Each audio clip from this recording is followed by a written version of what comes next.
Bismillahirrahmanirrahim. Assalamualaikum warahmatullahi wabarakatuh. Selamat pagi, salam sejahtera bagi kita semua dan salam sehat. Mudah-mudahan kita senantiasa tetap diberikan kesehatan, diberikan kekuatan iman, dan mudah-mudahan kita senantiasa mendapat bimbingan serta ridho Allah Subhanahu wa taala. Amin. Pak Ketua Aptisi Jawa Barat yang sama-sama kita hormati, belum kelihatan Bapak Ketua Aptisi Banten 4B, ya. Profesor Edi sudah ada, Pak Dr. Abbas belum, walaupun ada di antara pihak perwakilan. Walaupun memang kami tidak mengundang secara khusus Ketua Aptisi, tapi karena sebagai rektor sekaligus. Iya, para pimpinan perguruan tinggi yang saya hormati, baik Bapak Ibu Rektor, Bapak Ibu Ketua, Bapak Ibu Direktur, atau yang mewakilinya, walaupun di dalam undangan saya mengatakan tolong tidak diwakili gitu. Ya, karena yang akan dibahas bukan masalah tata cara wisuda, tapi yang akan dibahas adalah kebijakan berkaitan dengan wisuda, itu lain. Kalau tata cara wisuda mungkin protokoler yang menghadiri. Tapi kalau kebijakan wisuda itu pimpinan kampus yang bertanggung jawab. Jadi begitu, kenapa di surat itu tidak boleh diwakilkan. Kemudian yang ketiga, ya saya juga ingin menyampaikan terima kasih terutama kepada teman yang ada di samping saya, Ibu Sekretaris, Ibu Insinyur Darnita, kepada para kabag dan kasubag yang ada di LL Dikti, karena dengan kinerja mereka, alhamdulillah sampai saat ini LL Dikti dengan segala keterbatasannya masih bisa memberikan fasilitas terutama dalam peningkatan mutu. Alhamdulillah banyak prestasi-prestasi yang diperlihatkan oleh perguruan tinggi, terutama berkaitan dengan akreditasi, kemudian yang kedua dengan perankingan, yang ketiga yang tidak kalah penting adalah keterlibatan secara langsung dalam menangani masalah pandemi COVID-19 ini. Jadi saya ingin mengucapkan pertama kali selamat kepada Bapak Ibu yang sudah berkiprah untuk senantiasa mewujudkan kampus yang bermutu, kampus yang berkualitas, kampus yang tidak kalah menterengnya dibandingkan dengan kampus yang ada di luar negeri, termasuk kampus-kampus negeri dan sebagainya. Gitu. Kenapa? Karena pada saat LL Dikti ini dibentuk dengan peraturan Menteri nomor 15 tahun 2018, selalu saya katakan tidak ada dikotomi PTN dan PTS. Artinya peluang bagi kita untuk menjadi kampus yang terbaik bukan mayoritas itu adalah milik hak kampus PTN. PTS juga bisa. Oleh karena itu, saya selalu menyampaikan pada saat hari ini dan ke belakang mungkin masih ada yang ke depan yang melaksanakan pengenalan kehidupan kampus dengan apapun namanya. Ada yang orientasi kehidupan kampus dan mahasiswa baru, ada yang program pengenalan kampus dan kehidupan mahasiswa, macam-macam silakan. Tapi intinya saya sepakat dengan Prof. Edi selaku Ketua Aptisi dan para rektor, para pimpinan yang lainnya punya kesepakatan apa? Kita tidak hanya mengusung kampus yang merdeka dengan kampus yang bebas membuka prodi, kita tidak hanya mengusung kampus merdeka itu dengan otonomi akreditasi ditentukan oleh kampus, tapi saya ingin mengantarkan kampus yang ada di Jawa Barat dan Banten ini punya kemerdekaan dalam merekrut mahasiswa. Begitu. Iya, kalau kampus punya kemerdekaan dalam merekrut mahasiswa, maka kita bukan orang yang selalu mengeluh, tetapi orang yang akan sibuk bagaimana menyeleksi mahasiswa karena apa yang kita butuhkan jauh melebihi yang kita butuhkan, kapasitas yang ada itu sangat berkurang dibandingkan dengan yang daftar.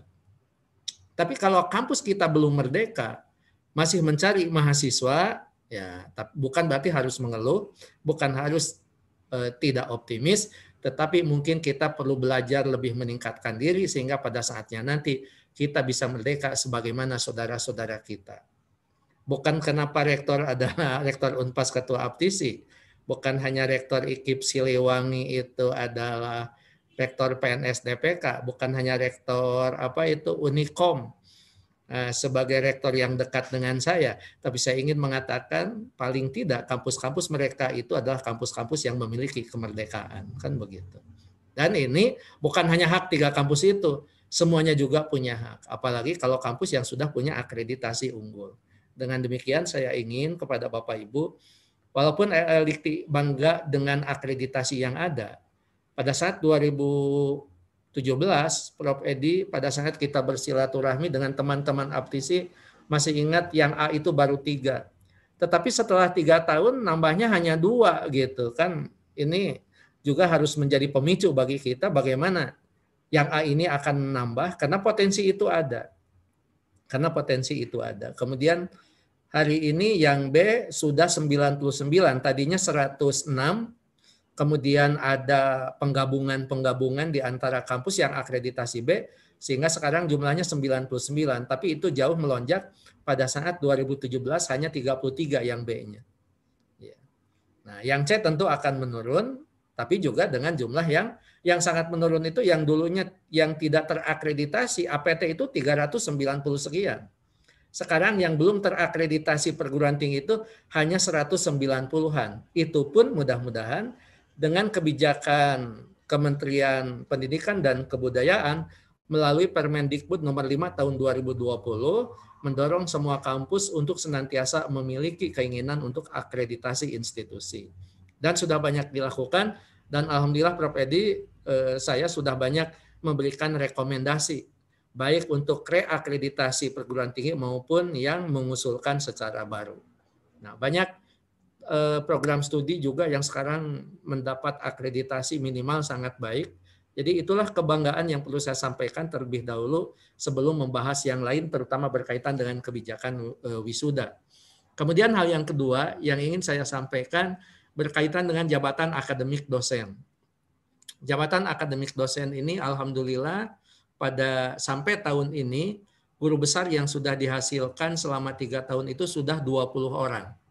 Sudah 20 orang.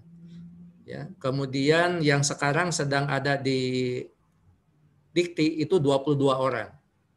Kemudian yang sedang proses di LL Dikti itu ada 6 orang begitu. Jadi mudah-mudahan apabila tahun 2020 guru besar ini 26 orang selesai, maka dari 2017 sampai 2020 kita akan memiliki 46 orang guru besar baru. Mudah-mudahan. Rektor kepalanya sudah 67 orang. Dan yang sekarang sedang proses ada sekitar 20-an kalau nggak salah. Dan mudah-mudahan itu juga menambah. Tidak terhitung kalau asisten ahli, tidak terhitung lektor.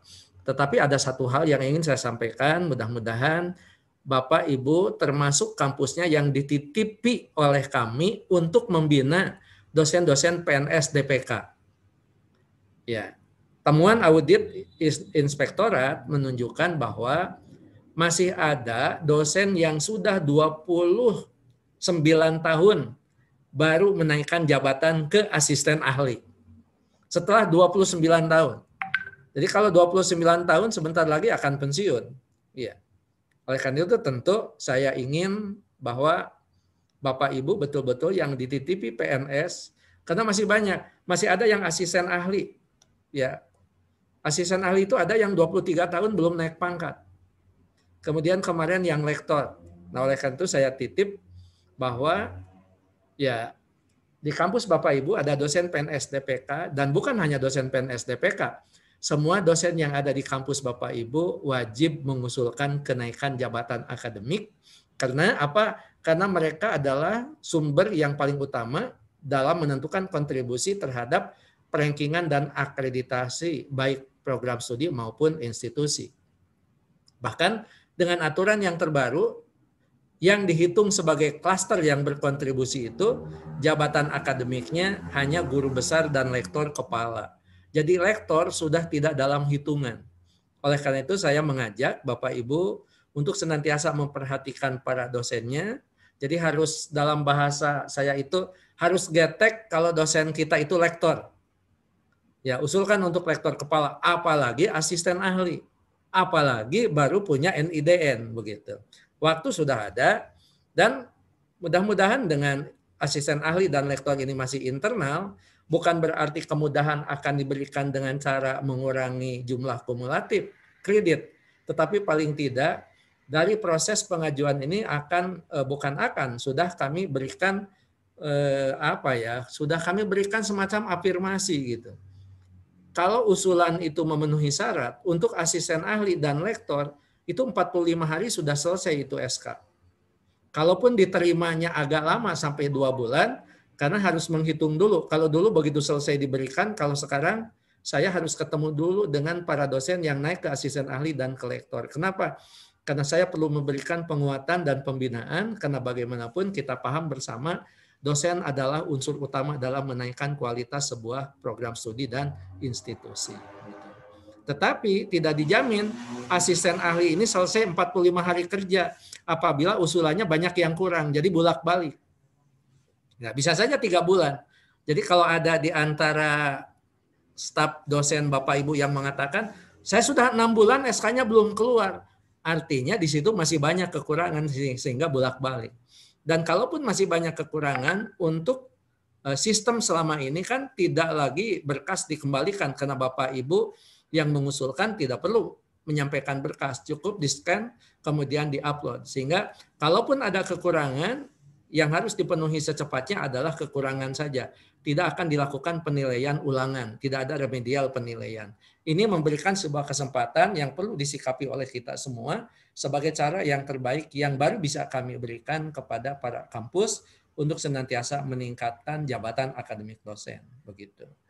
Nah, apalagi kalau sudah para dosennya menapaki S3 atau doktor, bahkan itu saya berharap tidak hanya lektor kepala, bisa loncat menjadi seorang guru besar. Begitu. Nah, yang ketiga, saya ingin mengucapkan terima kasih atas ucapan Bapak Ibu sebagai pimpinan perguruan tinggi yang mengucapkan selamat, mendoakan saya dan Ibu Darnita, bahkan sampai mengirim karangan bunga gitu. Mohon maaf saya tidak berkomentar baik di akademi, di sekolah tinggi maupun universitas, karena saya bingung apa yang harus saya sampaikan, kecuali dengan menjawab amin itu pun dalam hati begitu. Kenapa? Karena pelantikan saya kemarin itu bukan pelantikan periode yang kedua. Periode saya itu sampai 22 Maret. Sampai 22 Maret. Karena saya dilantik itu tanggal 22 Maret 2017. Nah, jadi kenapa kemarin dilantik? Kemarin dilantik karena pindah dunungan, pindah atasan. Kalau dulu atasan saya Menteri Ristek Dikti, sekarang pindah Menteri Pendidikan dan Kebudayaan. Dan secara hukum katanya itu belum legal kalau tidak dilantik. Makanya dilantik, dan dilantiknya pun dengan cara yang istimewa.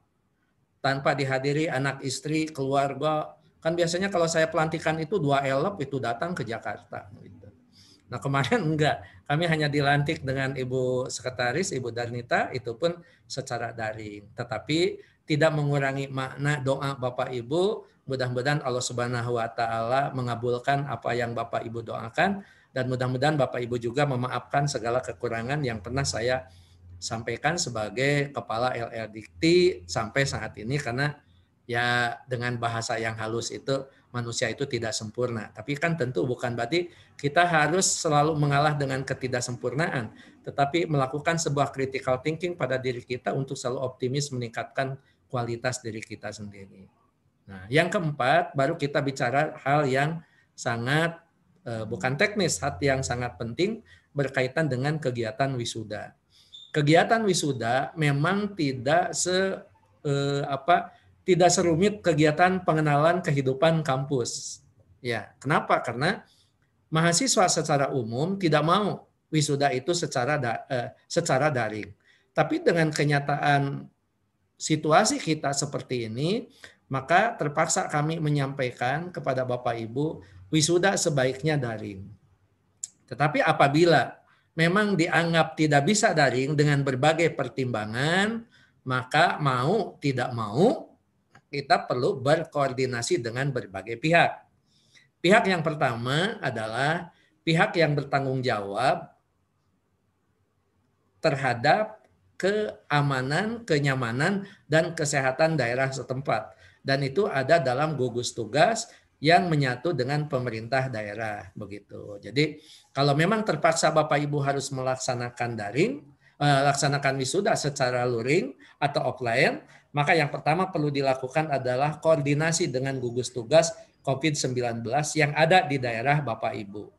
Saya selalu mengatakan kenapa itu harus gugus tugas. Ini kan kegiatan akademik.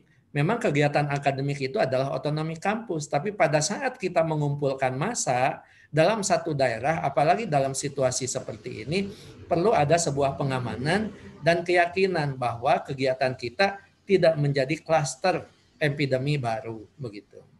Nah, mudah-mudahan dengan cara seperti itu, kalau gugus tugas memberikan izin, paling tidak Bapak Ibu berkoordinasi dan disampaikan kepada kami, maka kami yakin wisuda Bapak Ibu akan aman karena tidak akan dibubarkan oleh aparat keamanan, oleh gugus tugas baik polisi, TNI, Satpol PP maupun tenaga dinas kesehatan. Jadi alangkah tidak indahnya pada saat kita berbahagia ingin menyampaikan ijazah kepada para mahasiswa, berbagi kebahagiaan dengan orang tuanya, kemudian di saat itu dibubarkan gitu.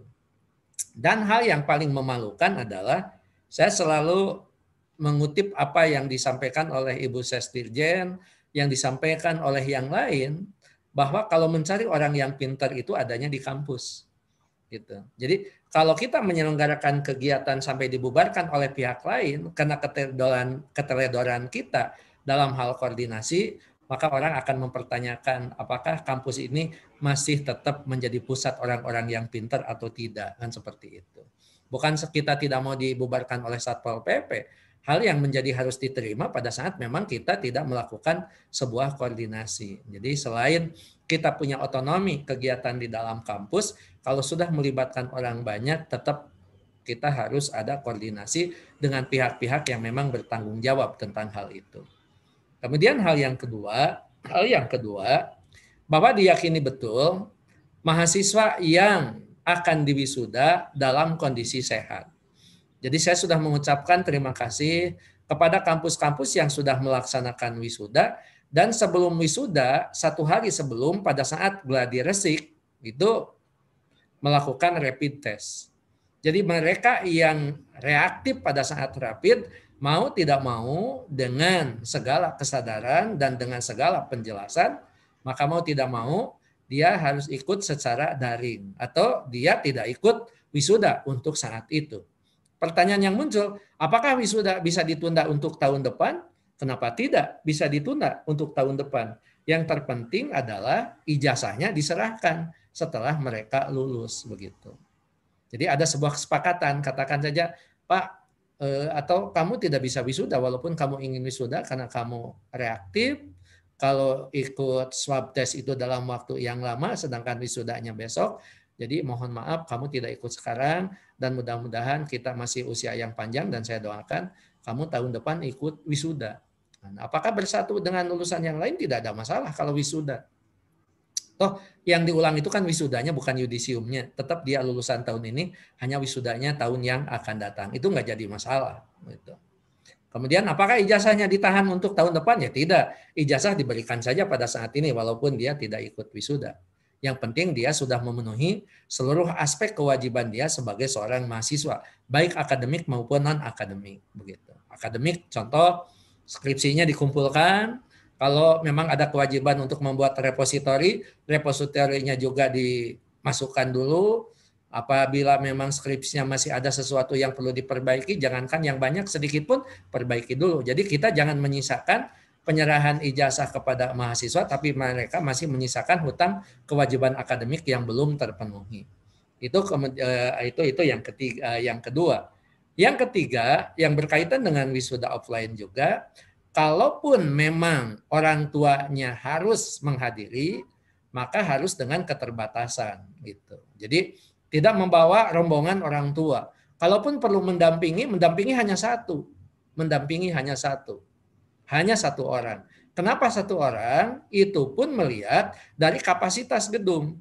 Karena yang bisa dilaksanakan kegiatan secara luring tidak bisa sesuai dengan kapasitas ruangan yang ada. Ya, tidak boleh dengan kapasitas ruangan yang ada. Tetapi harus dilakukan maksimal 50% dari kapasitas yang ada. Jadi kalau gedung itu adalah, katakan saja kapasitasnya 2.000, ya, maka maksimal harus ada 1.000 orang di situ. Dan bukan hanya berkaitan dengan kapasitas, berkaitan dengan waktu penyelenggaraan. Kalau diselenggarakan di dalam gedung dengan AC full, dengan suhu katakan saja 18 derajat atau 20 derajat maksimal, maka mau tidak mau, waktu maksimal yang boleh dilaksanakan di dalam gedung itu adalah maksimal 2 jam, itu maksimal. 2 jam, karena di tempat yang di tempat yang suhu dingin, maka menurut kesehatan itu virus menyebarnya lebih cepat dibandingkan dengan yang bersuhu panas.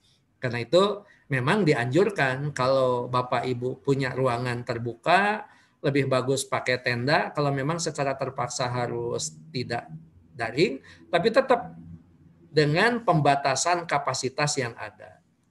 Nah, yang harus menjadi pemikiran Bapak Ibu sebagai pimpinan, jangan sampai di gedung dibatasi, tetapi di luar bergerombol. Karena itu ke mahasiswa harus betul-betul disampaikan bahwa orang tua kalaupun mendampingi hanya satu orang, tidak membawa rombongan. Sebab pengalaman saya ada 2 kali saya datang wisuda, di dalam dibatasi, ya di luar orang tua tetap saja gitu, botram, muraktimel.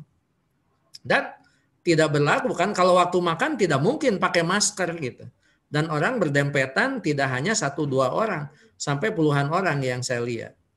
Nah, oleh karena itu juga mohon maaf, pada saat luring dilaksanakan, wisuda offline dilaksanakan, maka kepala LL Dikti saya dengan usia yang sudah di atas 50 tahun, kan ketentuannya di atas 45 tahun itu hati-hati.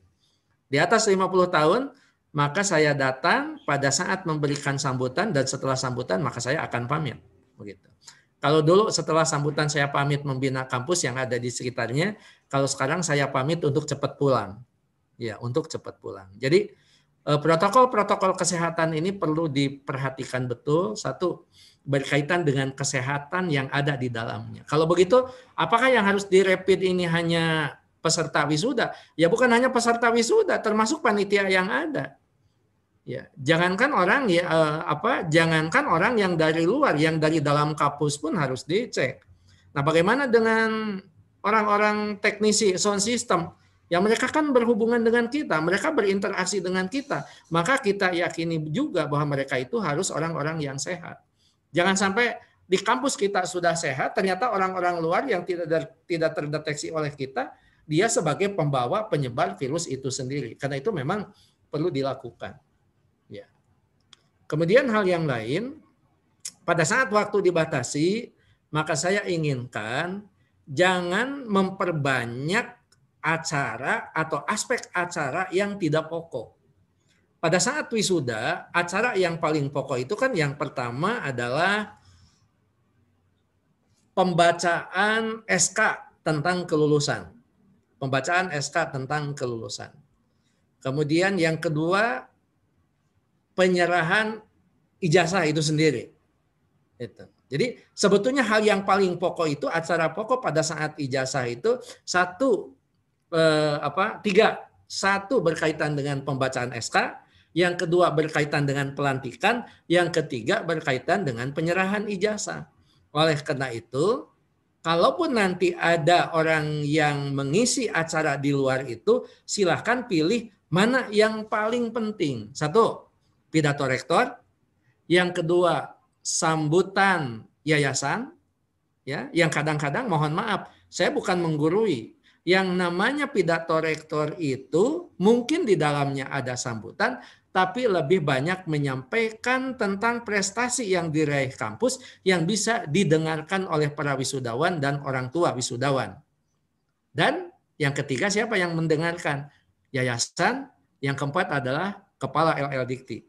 Begitu. Kemudian yang kedua, kalau pidato sudah, maka sambutan yayasan. Yayasan itu sambutan selain mengucapkan selamat, tapi juga memberikan sambutan yang menunjukkan dukungan yayasan terhadap tim pengelola kampus.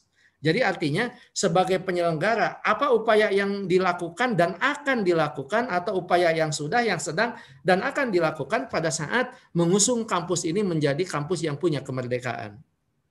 Ya, yang mengusung supaya mahasiswanya itu mahasiswa merdeka pada saat memilih, merdeka pada saat dia ada di kampus, dan merdeka pada saat dia lulus. Nah, yang ketiga, yang pokok itu adalah sambutan dari LL Dikti. Kenapa LL Dikti ada dicantumkan? Karena LL Dikti adalah yang memonitor, karena tugas di sana bukan memberikan sambutan sebetulnya, monitoring dan evaluasi pelaksanaan wisuda. Gitu. Jadi kami sebagai pihak pemerintah dari kementerian yang punya kewajiban untuk memonitor tentang keberadaan kampus, sehingga ada sebuah ungkapan. Kalau wisuda dihadiri oleh LL Dikti, berarti itu wisuda dilaksanakan secara legal. Ya, bahkan ijazahnya legal. Tapi kalau LL Dikti tidak ada, maka orang bertanya-tanya, jangan-jangan ada masalah dan sebagainya. Ini sudah menjadi rahasia umum. Nah, bagaimana dengan sambutan-sambutan yang lainnya?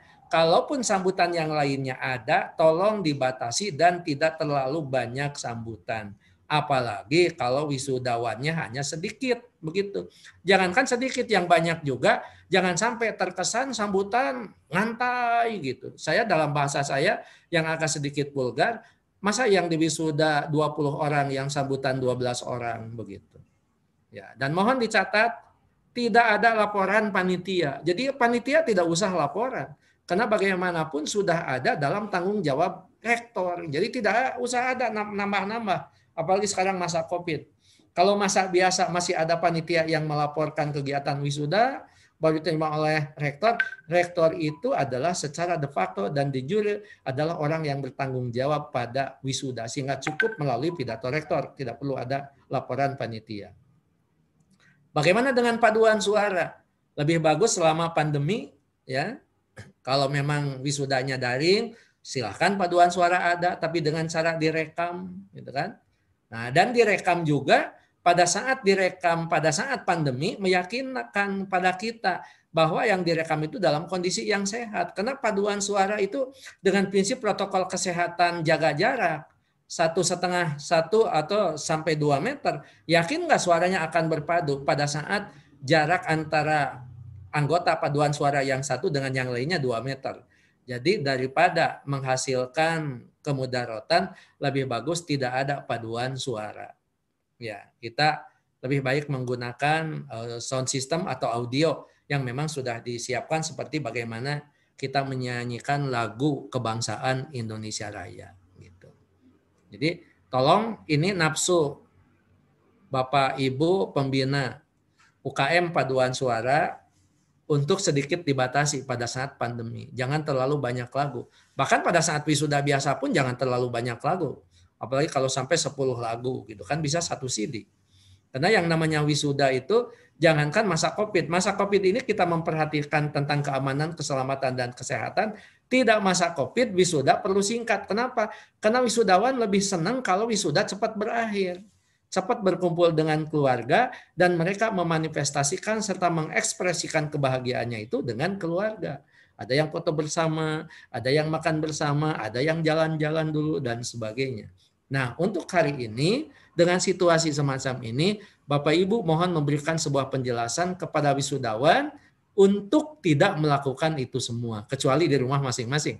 Karena kalau di rumah masing-masing bukan lagi tanggung jawab kita. Ya. Kenapa Pak? Apakah kita takut untuk tanggung jawab? Bukan kita takut tanggung jawab, tetapi kita tentu berpikir lebih dahulu sebelum kita bertindak. Begitu. Nah, pada hari ini mudah-mudahan Bapak Ibu ya wisuda bisa tetap berjalan dengan lancar. Lihat daerah masing-masing, ya, lihat daerah masing-masing. Kemudian ikut protokol kesehatan. Apakah kita sudah hijau? Kalau hijau nggak ada masalah, tapi tetap protokol kesehatan. Ya, kuning masih bisa, tapi kalau sudah daerah itu merah, maka Kepala LL Dikti mengatakan kalau daerah Bapak Ibu merah, apalagi wisuda dilaksanakan di daerah yang merah, apalagi hitam, maka kami tidak mengizinkan untuk melaksanakan wisuda secara luring. Laksanakan wisuda secara daring. Luring pun sudah banyak yang dilakukan oleh kampus, ada perwakilan dari prodi, yang lainnya tetap daring kan itu blended. Ada juga yang luring secara khusus, ya tidak melalui daring tapi dengan jumlah yang terbatas, dengan beberapa sesi, tentu dengan beberapa sesi, maka biaya akan semakin melonjak begitu.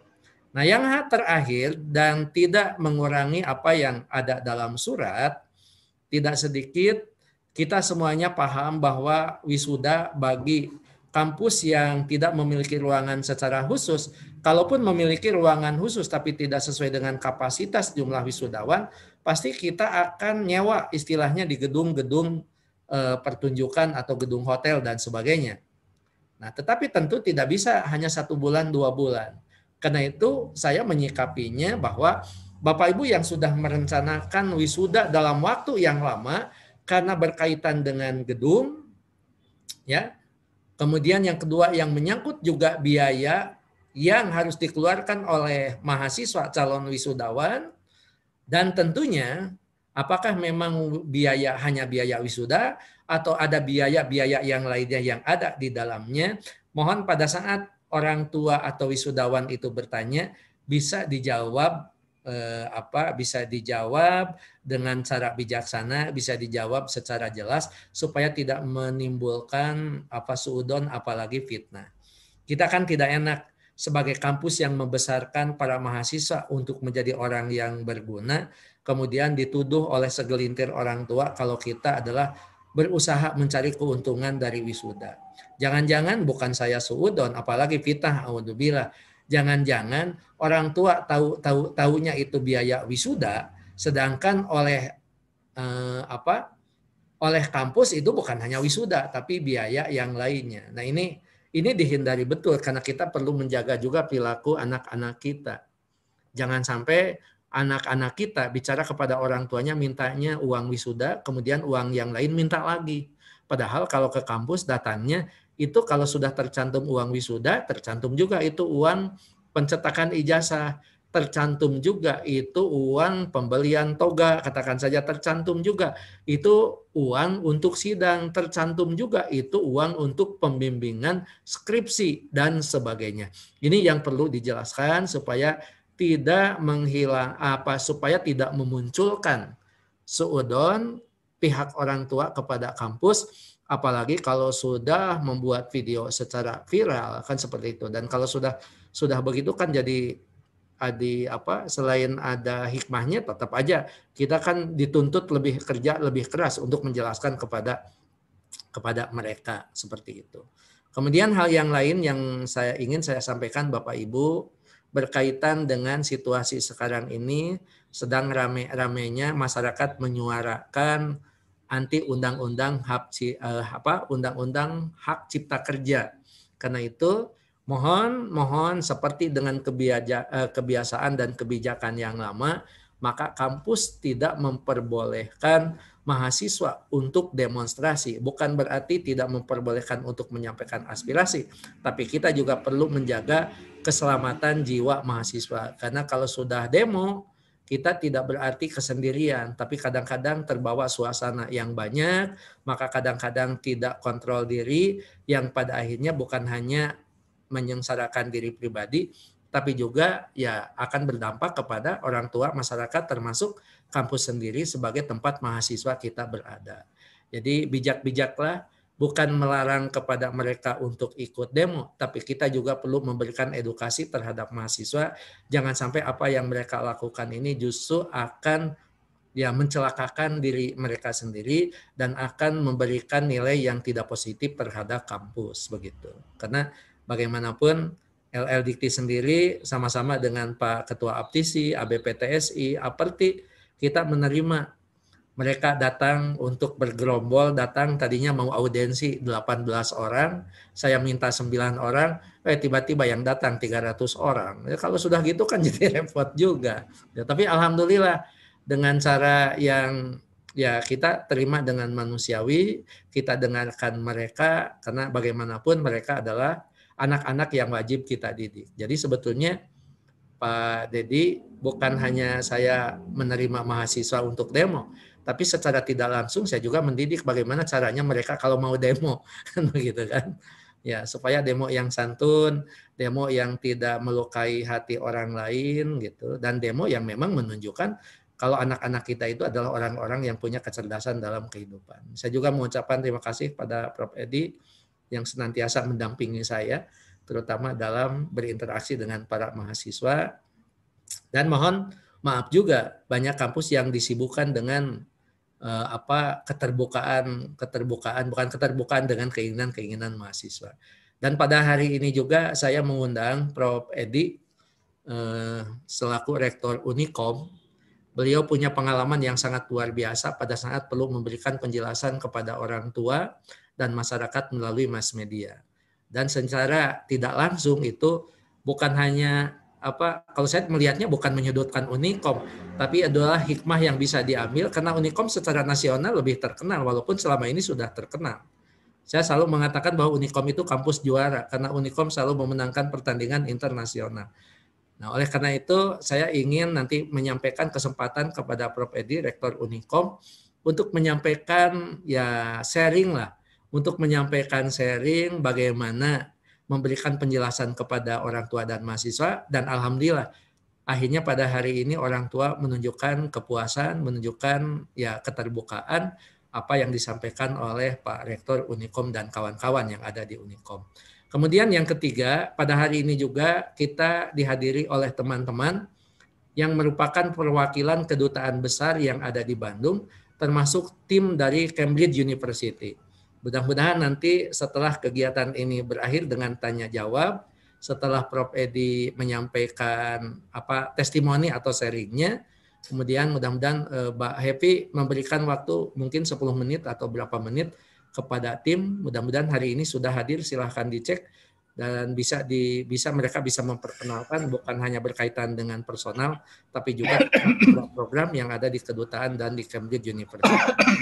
Saya pikir itu Bapak Ibu Rektor, Bapak Ibu Ketua, Bapak Ibu Direktur berkaitan dengan penjelasan surat yang sudah saya sampaikan ke hadapan Bapak Ibu, dan sekali lagi saya titip satu, kita senantiasa memiliki sebuah upaya untuk melakukan apapun yang terbaik.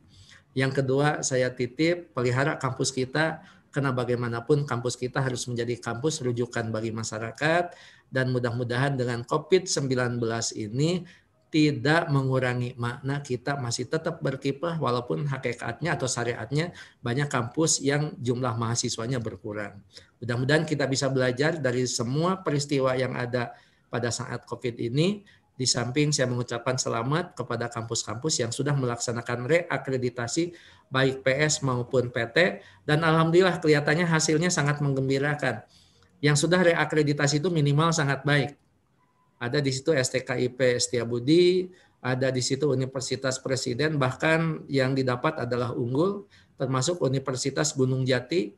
Semua prodi yang akreditasi yang kemarin, termasuk S2-nya dapat unggul semua, termasuk kemarin Unpas, Unikom, dan banyak kampus lain. Ya, walaupun ada yang 1-2 yang diharapkan adalah sangat baik, tapi ternyata masih baik, artinya bukan kita jelek, tetapi masih banyak sesuatu yang harus kita perbaiki. Saya pikir itu untuk sementara Mbak Happy yang perlu saya sampaikan. Sekali lagi terima kasih atas perhatiannya, dan kalau ada yang masih mau bertanya silahkan, atau nanti pertanyaan setelah Prof. Edi menyampaikan sepatah 2 patah kata tentang apa yang pernah disampaikan yang membuat masyarakat menjadi tenang. Begitu. Makasih. Assalamualaikum warahmatullahi wabarakatuh.